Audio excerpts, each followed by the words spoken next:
You can sharpen images in Photoshop by not using the sharpen filters.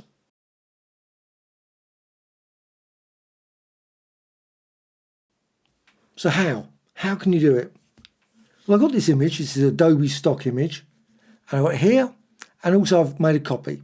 So I've got this, and I can now, over here, go to this layer, and I'm just going to duplicate it. So layer and duplicate layer.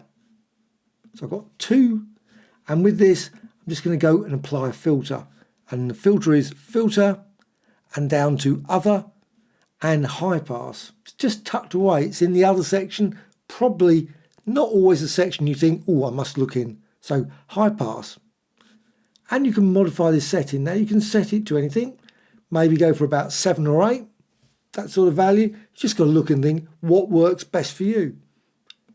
So set it maybe 9.9. You can see preview here, and you can see obviously the result as well. Click OK. Once you've done that, go here to the layers panel, and you can go through the blending mode.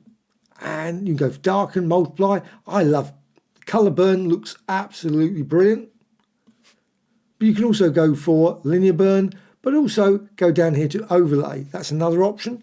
But my favourite, go for vivid or linear light. I think that creates some really stunning skin. Of course, you may not like it. You might prefer maybe overlay.